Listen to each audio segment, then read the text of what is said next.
I had friends once. No one knows their names anymore, though, not even their parents. They've all been forgotten. Forgotten to any god or devil or man. Forgotten even by time and space itself. Remember their names.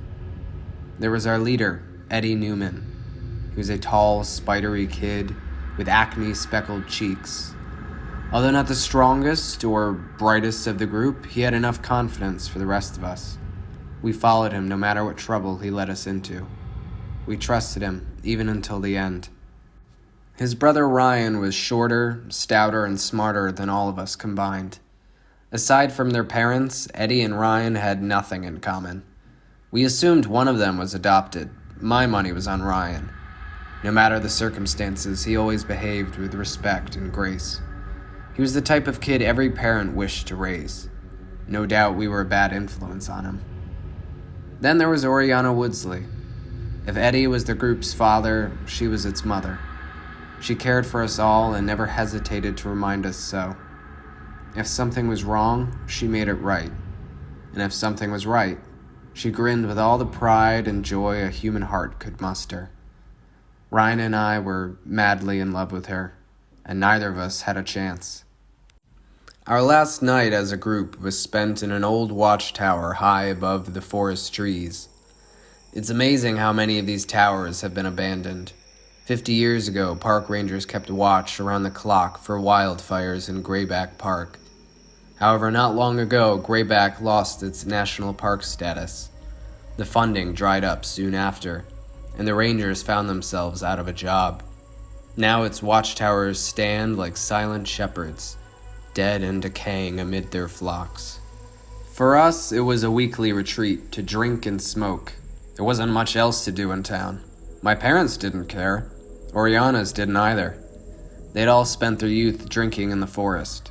So long as we didn't fall out of the tower, they couldn't care less what we did. As for the Newmans, I don't think their parents realized what we did in the watchtower. They'd probably be appalled to know their sweet and innocent Ryan could demolish a handle of vodka on his own. That night was like many others. The air was cool, the stars alight, and the moon swollen. High above the trees, the wind whooshed against the tower.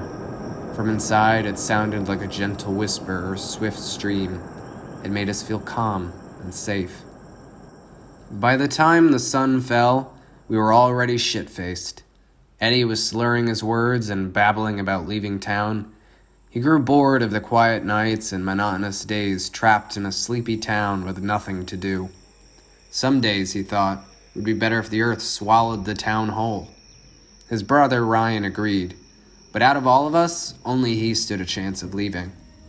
He'd find a stuffy, elitist university in New York or D.C., then he'd leave the humdrum behind and us along with it. Meanwhile, the rest of us would be trapped, destined to work as waiters or mechanics, just like our parents. Oriana listened with a pursed brow. She couldn't disagree, but the thought of our group splitting filled her with unease. I took the opportunity to comfort her in a drunken embrace. "It looks like you're stuck with me," I said. She hugged me back. Her hair smelled of roses and her breath of rum. The scent was as intoxicating as her full blue eyes. "But you'll visit, won't you?" Oriana asked the brothers. "For you? Of course," Ryan said. Eddie shrugged. "I don't know shit," he said. "How can I promise something when I can't even tell you what I'm going to eat for breakfast tomorrow?"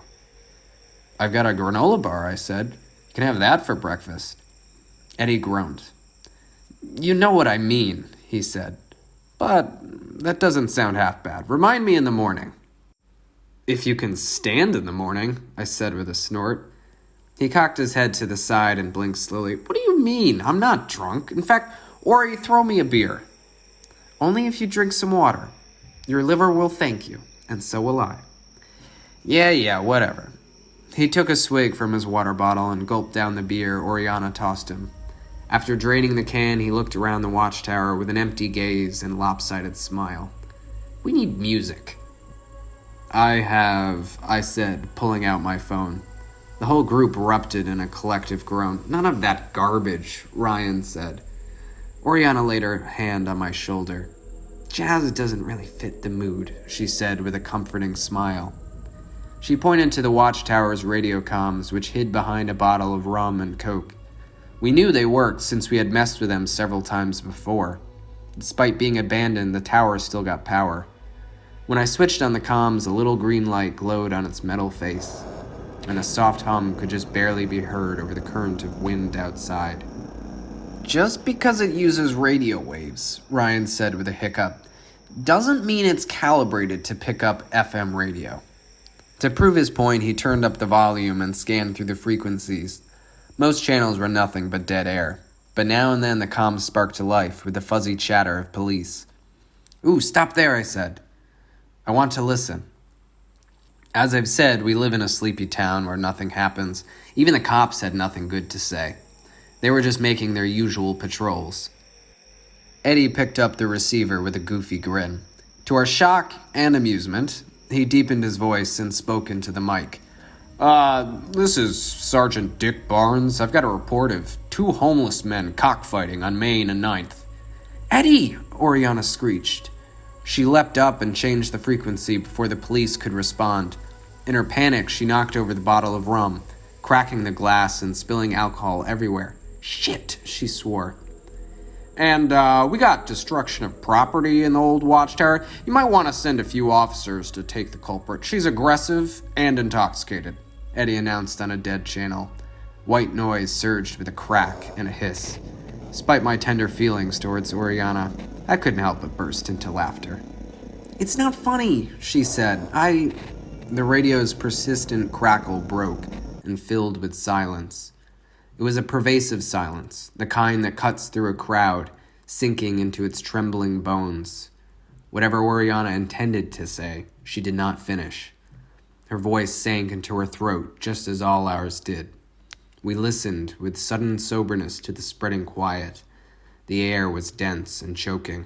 And in that unsettling silence, a voice spoke.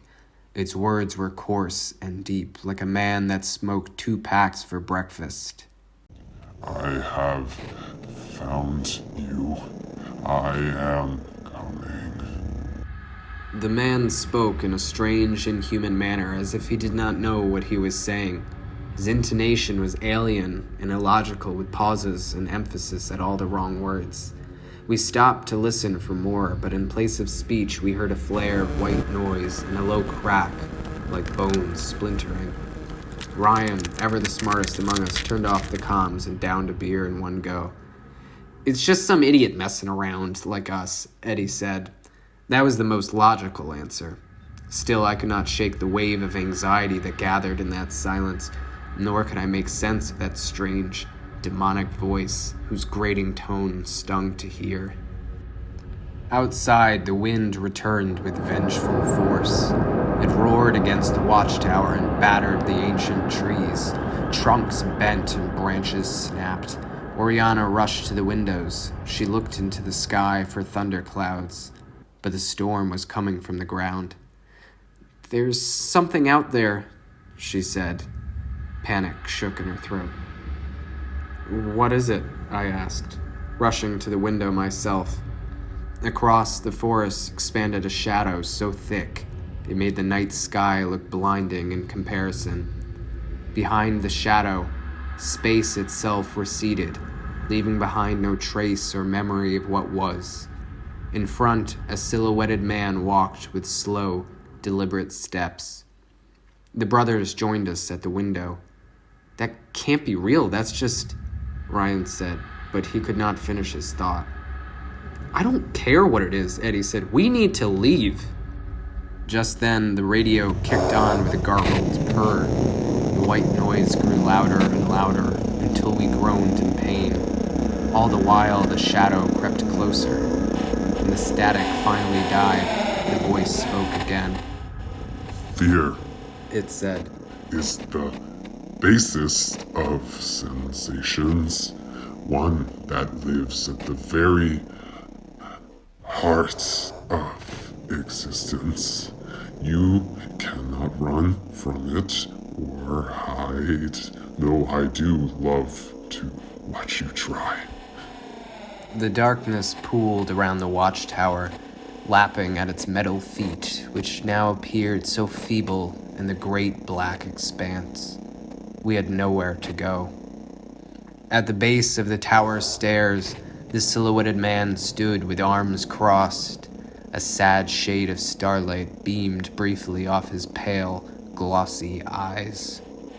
"Go on," he said through the radio. "I would not bar your way, and even if I would, there is no other path that could lead you to safety." He turned and walked into the shadow. It parted before him, leaving a clean trail into the forest. Eddie, who just a second ago was eager to leave, now hesitated and knit his brow. "It's a trap, it has to be." "A trap?" I repeated. "What even is going on here?" "I can't see the forest," Oriana said, looking out the window. "It's all black." Ryan shook his head. "He left a way out. We have no other choice. We don't know what's happening. We don't know what he or it is. We don't even know what our choices are," I said. Eddie turned on the radio and spoke into the receiver.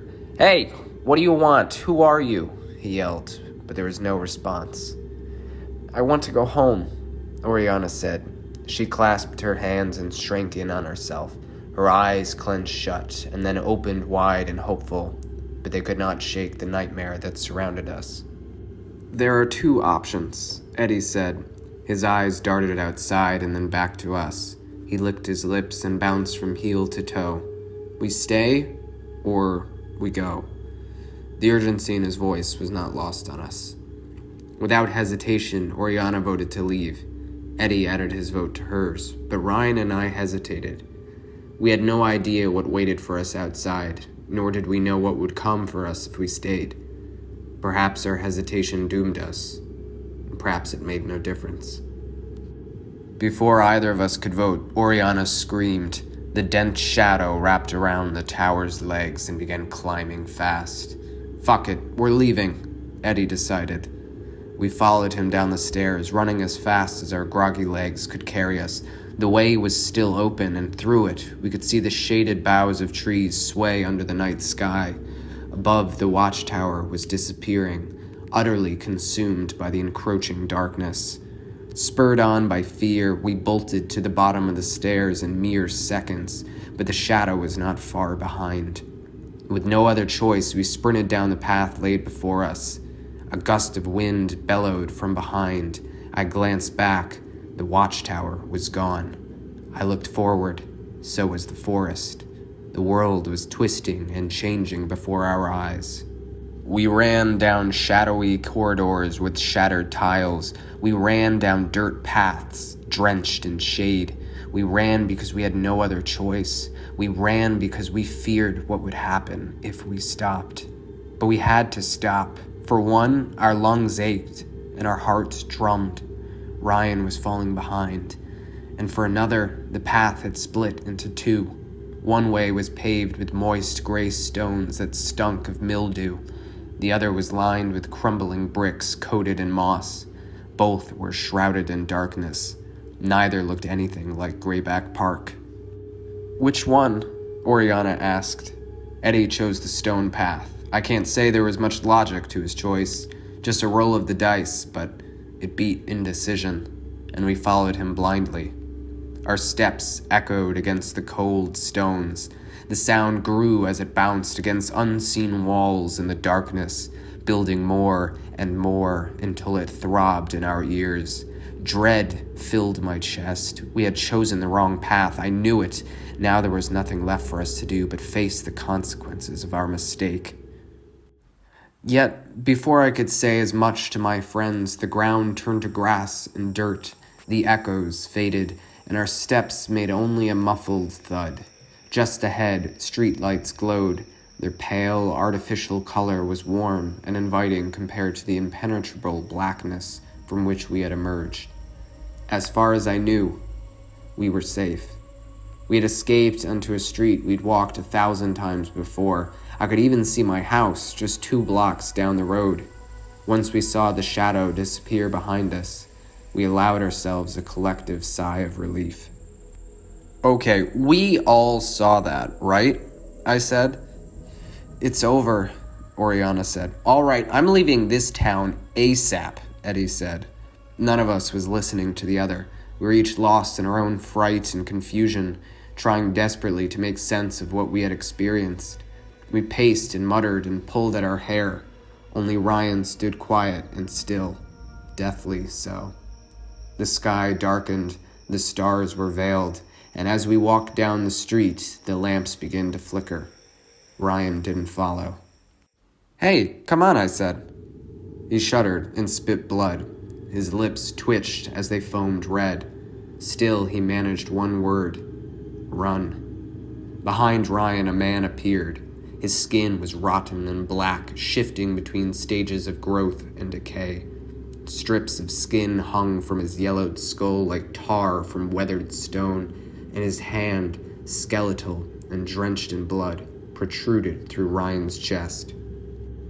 Eddie ran towards his brother while Oriana ran away with tears in her eyes, but the black corpse grinned with split lips and crooked teeth.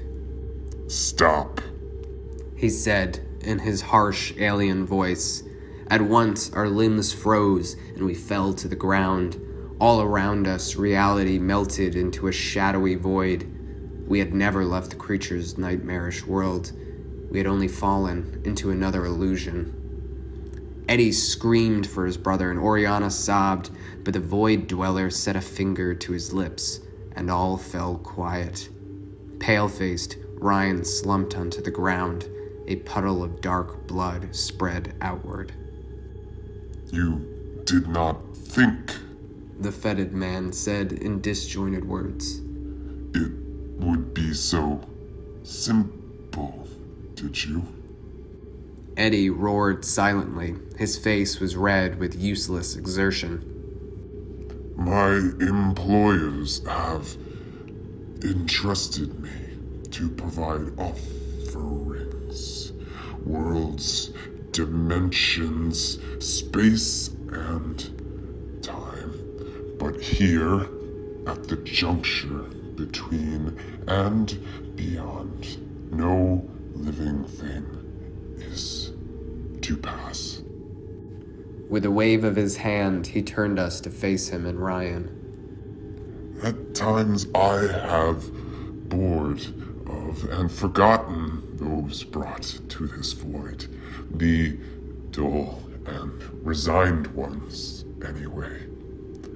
But I see in you a fighting spirit, so let me make myself clear." The void dweller wet his lips and cleared his throat.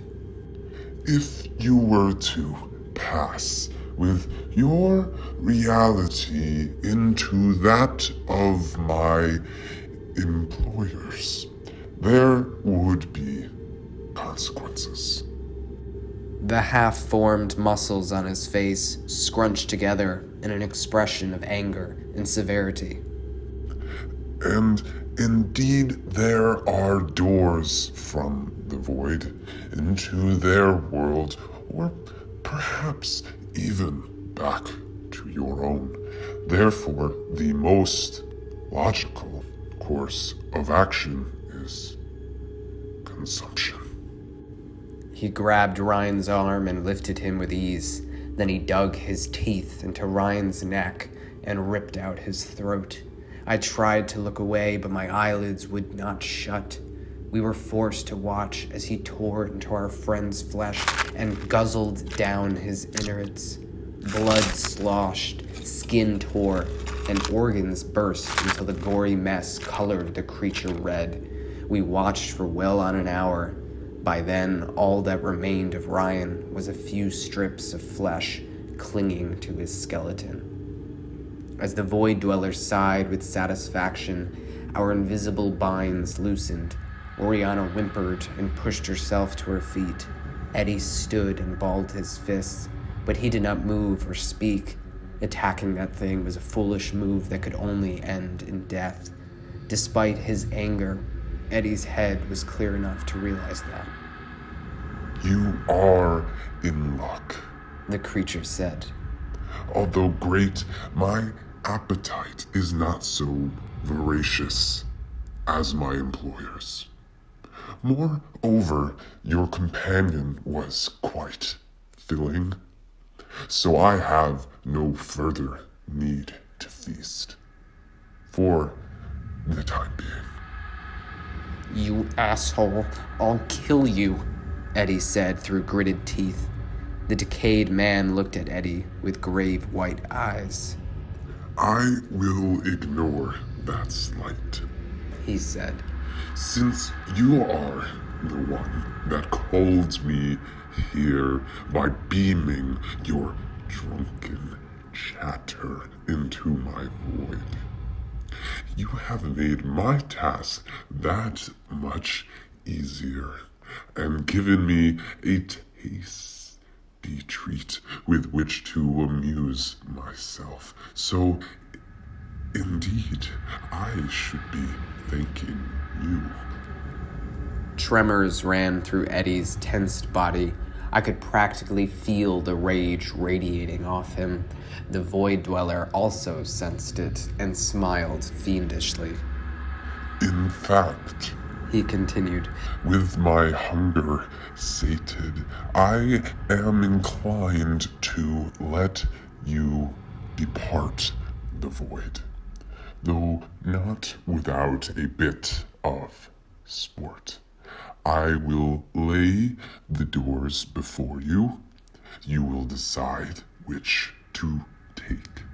Perhaps you will make it home, or perhaps you will circle deeper into shadow until all hope of escape has gone. Perhaps you will pass so deep into oblivion that even I forget about you, so that you are forced to wander ceaselessly. Take us back, I said. Take us to the watchtower. I am afraid the watchtower is already gone, lost to your space and time, taken for the expansion of my employers, the creature said. He raised his black, rotted arms. 2 doors appeared behind us, while another appeared behind him. Speaking of which, I have business to attend to. Do take the opportunity to find your way back to the light. Consider it a head start. Use it wisely, or else I shall see you shortly. With a twisted grin, the Void Dweller backed into the doorway behind him. After a few seconds, the door vanished. Oriana hugged Eddie close and buried her teary face in his chest. I'm so sorry, Ryan. I cannot imagine. I wish, she said between sobs. Head held high, Eddie swallowed his sorrow and his anger. We had more pressing matters. We need to leave, he said. But it's not fair. We don't know which door goes where, Oriana said. It's not supposed to be fair, Eddie said. I shook my head. One of the doors was inky black, but the other had a muted glow. It was easy to miss, like the faintest glimmer of light, lost in the depths of the ocean. But still, I could see it. It told us to find our way back to the light, I said, and pointed at the glowing door. We couldn't waste time, and we had no other choices, but as I approached the door, Oriana stopped me. What if it's a trick? I don't want you walking into a trap. I don't want you to... We have to, I said. Even if both doors are wrong, we have to walk through one of them. Eddie nodded in agreement. He said his hunger is sated, so he's doing this for fun, he said. A rigged game isn't fun. Hands clasped together, we walked through the door. Still, we found ourselves in a shadowy corridor, and this time there were 3 doors to choose from. Even so, one of the doors shone, ever so faintly. We kept to our strategy. As we passed from one corridor into the next, the scenery changed. At times, black flowers sprung from the earthy floor. At times, a shrill wind howled through the expansive wasteland. Once, I even saw gargantuan eyes peering down on us from above. Red veins throbbed in their sickly white corneas, and their lids blinked long and slow. But mostly the void was empty and silent. For some reason, that terrified me more than anything else. I listened to every breath, every step, wondering if it was truly our own, wondering who else was listening. I could not say how many doors we had passed through. Regardless, it was enough to sow doubt in our heads. Although we started at a walk, we soon began running without much thought. Stressed by the endless stream of doors, Oriana panted and cried softly. "We're not going to get out," she said to herself. "We did something wrong. We're never going home." "Just stick to the plan," Eddie said, but she did not hear him. "It's going to be okay," I said, but she did not hear me. At last we stopped. 5 doors stood before us, and not one glowed. "They're all dark," Oriana said. "We're trapped here. It was all a trick." I looked at Eddie. "What do we do?" But he shook his head. "Do we just guess?" "What if we're wrong?" Oriana said. As if in reply, a low voice rumbled in the void. You have gone far, It said. but in what direction? "He's coming," Oriana said. I am. Can you hear me? A dull scraping sound resounded from far in the distance. It was the sound of half-decayed feet stumbling slowly, but ever so surely. With each second that passed, it grew louder and louder. Soon, I saw the muted shine of eyes amid the shadow. "We have to choose," Eddie said. But, Oriana whimpered. "If we choose wrong, so be it. We can't go back," he said. The creature smiled, and its fetid jowls shook with delighted laughter. Eddie approached one of the doors. Oriana huddled close to him. Her eyes darted towards the approaching monster who filled the void with the stench of rot and iron. Despite the looming danger, I hesitated. Eddie was wrong. We could go back. The door was still there, and around its dusky frame was the faintest shimmer of light. "This one," I said. "It's this one." "We just came from there," Eddie said. "Trust me." While the Void Dweller lumbered closer, Eddie and Oriana sprinted towards me. We jumped through the door and once again found ourselves outside Greyback Park. As I shut the door behind us, it vanished entirely. Something felt different this time. The air was firmer, the colors brighter, and the shadows deeper. The trees smelled of autumn, and the world was abuzz with the flutter of wings and the hum of car engines. In short, the world was alive. And though we allowed ourselves a sense of comfort, our heads hung low from the loss of our friend. I could already see the guilt torturing Eddie. He could not save his brother, and now he had to tell his parents. I felt a similar dread, but I needed to talk to my parents. I needed their comfort. I needed someone to say it would be all right and that I had done the best I could. Yet as soon as I mentioned Ryan, my parents scratched their heads with confusion. "Who?" they asked. I can't count the number of times Ryan had been in my house, slept over, or stayed for dinner. Just a day earlier, my parents would have called him a second son. Now they didn't even know who he was. "Eddie's brother," I said. "I thought Eddie was an only child," my dad said. My mom nodded in agreement. Then I started to talk about the watchtower. I hadn't even gotten to the part about the interdimensional corpse that attacked us. Even so, already I could see their sympathy turn to confusion, and then to concern. "What watchtower?" my mom said. She studied me with narrowed eyes, no doubt wondering which drugs I had taken. I even started to second-guess myself. But I wasn't crazy.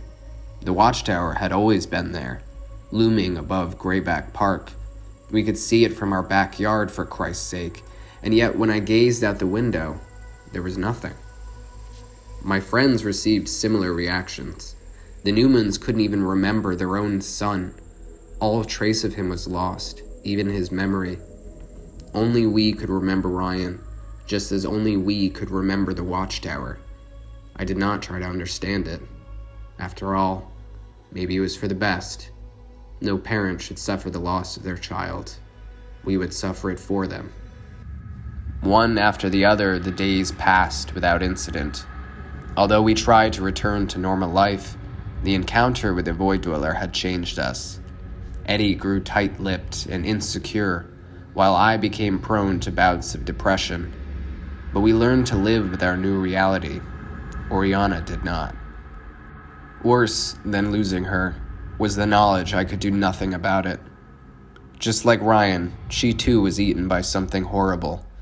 But unlike Ryan's monster, this one was slow and invisible. Over the course of weeks, I watched Oriana spiral into an unreachable paranoia. We were safe back in our reality. Each day was proof of that. But she didn't think so. It was a lie. All of it. Her home, her family, even us. Soon, the creature would return to consume her, as it did Ryan, and she would not let that happen. I was kind, patient, and supportive. I was the tender arm around her shoulder, the attentive ear to her many fears. I was everything she had been to me over our many years of friendship. Even so, Oriana would not listen. She hanged herself exactly 1 month after the incident. In public, Oriana's parents blamed mental illness. In private, they blamed me. At the wake, they accused me of drugging her, abusing her, and other dirty crimes I need not mention. They said she talked about a watchtower and a dead boy, neither of which existed. They said she talked about a walking corpse and about me. I knew they were trying to make sense of it all, and despite their accusations, what they wanted most of all was answers. Answers I couldn't give them. They would not believe me. After my interrogation, I joined Eddie by Oriana's casket. It was a closed casket ceremony. The noose had broken her neck so bad the mortician couldn't make her presentable. Neither Eddie nor I was a religious man.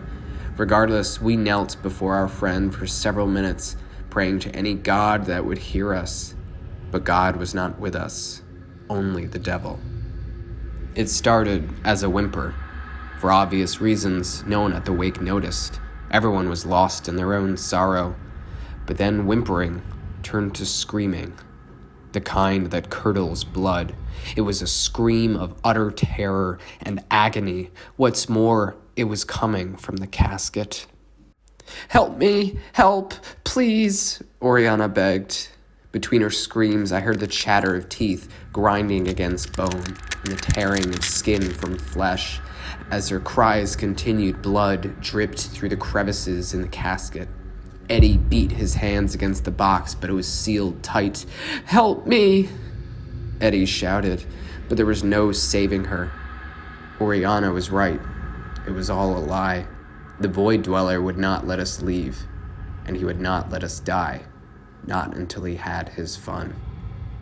As I looked around, the funeral home faded. Oriana's family moaned and melted into the floor. Soon there was only shadow, and the casket sealed shut before us. After several agonizing shrieks and a chilling snap, Oriana was quiet. No, Eddie said, shaking his head. He glanced around the void with wide, panic-stricken eyes. Eddie pulled a knife out of his pocket. After all we had seen, I doubted such a thing could kill the creature. Still, it was the only hope we had. Just then, the casket burst open, and Oriana's corpse fell out. Dark, viscous blood oozed from bite marks in her flesh. One of her eyes was missing, and her chest was torn open. Entrails spilled from her gut, piling into a steaming heap on the floor. At once, Eddie lost all his courage. He dropped the knife and ran into the boundless blackness, but there was nowhere to go and no running from what was coming. A door materialized in front of Eddie, and the Void Dweller strode forward. His putrefied lips peeled back into a menacing smile as he grabbed Eddie's neck. His fingers wrapped so tight around his vocal cords that he could not make a sound. I find your gullible nature quite amusing. If I were not so busy, I might have let you live simply to study you. You are most interesting creatures. The Void Dweller said. With only the slightest grunt, he lifted Eddie into the air and tore his head from his body. Hot blood streamed into the creature's open mouth and poured over his ragged face. He took several gulps and then threw the corpse at the foot of the door. Every nerve in my body told me to run as far as I could, yet I knew I only had one choice. Mustering all my courage, I grabbed Eddie's knife and rushed at the creature. Most interesting, he said, and most foolish. With a wave of his hand, the knife melted into thin air. Nonetheless, I ran faster towards the creature. His facial expression was alien and ambiguous, but I sensed curiosity. He didn't move. He wanted to see what would happen. How many beings had come before him? How many dared to fight him? Could he be hurt? Could he be killed? I didn't intend to find out. At the last second, before barreling into the creature, I stepped aside and dashed through the open door. I heard the Void Dweller shout before the world of shadow disappeared behind me. What lay ahead, however, was equally horrifying and infinitely more difficult to explain.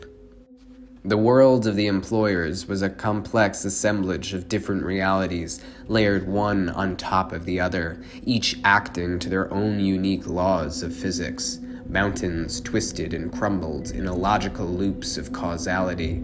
Oceans roiled in seas of light where time moved not forward but sideways.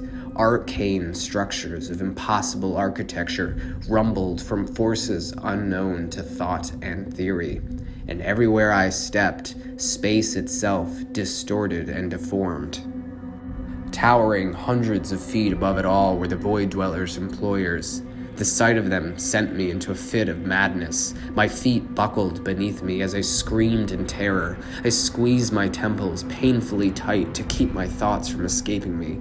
The employers were a writhing mass of wrinkled tendrils, bulging pustules, and glistening hooks. Their eyes were many, and their mouths gaped with long, drooling tongues. Not knowing how or why, I stumbled towards the gargantuan monsters. Gray wisps rose around me like dust beneath my feet. The employers recoiled at the sight of me. They bellowed in tongues so loud and deep that my vision dizzied and blackened. Yet as horrifying as they were, I heard fear in their voices. The Void Dweller appeared in the doorway.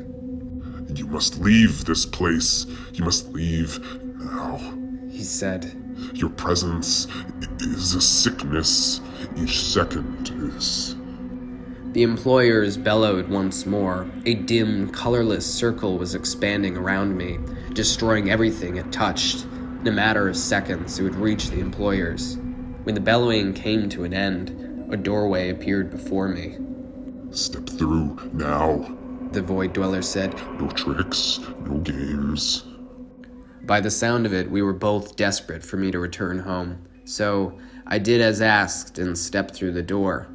For a third time, I found myself on the street outside Grayback Park. As the wind whistled through the night sky, I stood motionless, waiting for the illusion to fade, but it never did. So I walked home. My parents were waiting for me. They thought I had run away. As far as they knew, there had never been a watchtower. As far as they knew, I had never had any friends. They were all lost to memory. Truth be told, it all seemed too easy. Why would the Void Dweller ever let me go? Knowing what he could do, How could I ever escape? Perhaps it was a trick. There was no way of knowing. I thought about Oriana. Maybe she had the right idea. Better to die at your own hands than in the hands of a monster. But even if it let me, I couldn't go through with it. I have seen death's face, and I have no desire to see it again soon.